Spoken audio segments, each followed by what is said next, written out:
खबरों का lunch box. नमस्कार, आदाब, सत श्री अकाल। रेडियो मनी 9 पर आप सुन रहे हैं खबरों का लंच बॉक्स और मैं हूं आपके साथ अभिषेक गुप्ता। प्याज की बढ़ती कीमतों को लेकर सरकार ने क्या किया ऐलान, क्या बढ़ सकती है किसान सम्मान निधि और कितना सस्ता हो सकता है डीटीएच, बताएंगे आपको। और इसके अलावा भी होंगी बिजनेस और पर्सनल फाइनेंस से जुड़ी कई और बड़ी खबरें। तो खोलते हैं खबरों का लंच बॉक्स।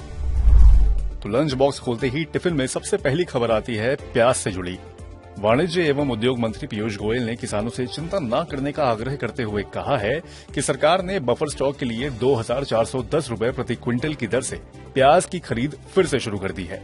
पीयूष गोयल ने कहा है कि सरकार 2 लाख टन प्याज बफर स्टॉक के लिए खरीदेगी। आपको याद होगा कि एशिया की सबसे बड़ी प्याज मंडी लासल गांव की कृषि उपज बाजार समिति यानी कि एपीएमसी ने 40% निर्यात शुल्क यानी कि एक्सपोर्ट ड्यूटी लगाने के केंद्र के फैसले का विरोध किया था। अब इसी बीच सरकार ने किसानों को ये आश्वासन दिया है। लंच बॉक्स में अगली खबर भी किसानों से जुड़ी है। प्रधानमंत्री किसान सम्मान निधि के तौर पर किसानों को सालाना दी जाने वाली 6,000 रुपए की आर्थिक सहायता में सरकार बढ़ोतरी कर सकती है। एक रिपोर्ट में कहा गया है कि आर्थिक सहायता को सालाना 6,000 रुपए से बढ़ाकर 9,000 रुपए तक किया जा सकता है।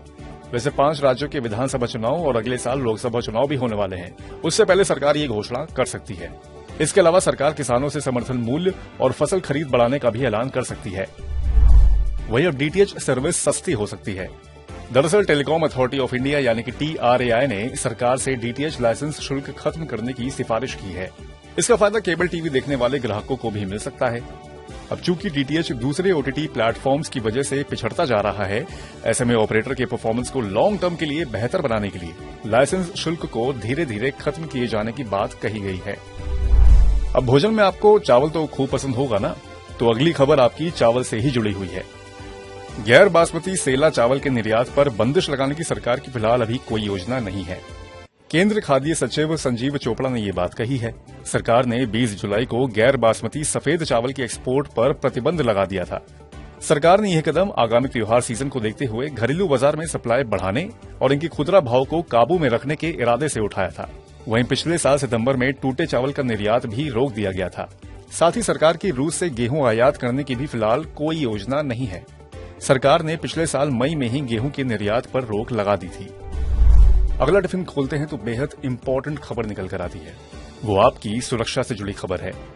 केंद्रीय मंत्री नितिन गडकरी ने देश का पहला दुर्घटना परीक्षण कार्यक्रम यानी कि भारत एनसीएपी पेश किया है। इसका मकसद 3.5 टन तक के मोटर वाहनों के सड़क सुरक्षा के स्टैंडर्ड्स में सुधार करना है। इसे 1 अक्टूबर 2023 से लागू किया जाएगा और इससे सड़क दुर्घटनाएं कम होने की उम्मीद है।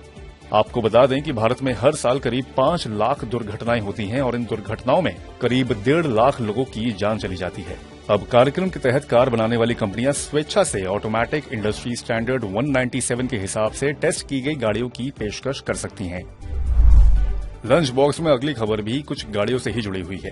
केंद्र सरकार ने इलेक्ट्रिक 2 व्हीलर बनाने वाली कंपनी ओला इलेक्ट्रिक, एथर एनर्जी, टीवीएस मोटर्स और हीरो मोटोकॉर्प को नवंबर अंत तक लगभग 2 लाख ग्राहकों को मिलाकर तकरीबन 278 करोड़ रुपए का भुगतान करने का आदेश दिया है। बताया जा रहा है कि चूक करने वाली कंपनियों को आधिकारिक नोटिस भेजे जा रहे हैं और उनसे नवंबर के आखिर तक पैसे लौटाने या फिर दंडात्मक कार्रवाई का सामना करने के लिए कहा जाएगा। और लंच बॉक्स के आखिरी टिफिन में है हवाई यात्रा से जुड़ी हुई खबर। आम नागरिकों को सस्ते में हवाई सर्विस उपलब्ध कराने के लिए केंद्र की ओर से शुरू की गई उड़ान योजना पर कैग की रिपोर्ट आई थी। अब इसके बाद केंद्र सरकार ने इस योजना का असेसमेंट करने का फैसला किया है। दरअसल उड़ान पर कैग ने अपनी रिपोर्ट में कई तरह की प्रॉब्लम्स बताई थी, जैसे कि इसके तहत जितने एयरपोर्ट्स शुरू किए जाने थे उनमें से आधे भी अभी तक शुरू नहीं हुए हैं। साथ ही केंद्र सरकार ने इस योजना के तहत उड़ान कंपनियों को फाइनेंशियल हेल्प तो दी, लेकिन ऑडिट नहीं किया था। और इसी के साथ हम बंद करते हैं खबरों का लंच बॉक्स। उम्मीद है कि ये लंच बॉक्स आपको पसंद आया होगा। अगर ऐसा है तो हमें कमेंट करके जरूर बताएं। बाकी दूसरी बिजनेस और पर्सनल फाइनेंस से जुड़ी खबरों के लिए सुनते रहिए रेडियो मनी 9 और डाउनलोड कर लीजिए मनी 9 ऐप को। मैं हूं आपके साथ अभिषेक गुप्ता। अभी लेता हूं विदा। नमस्कार। खबरों का लंच बॉक्स।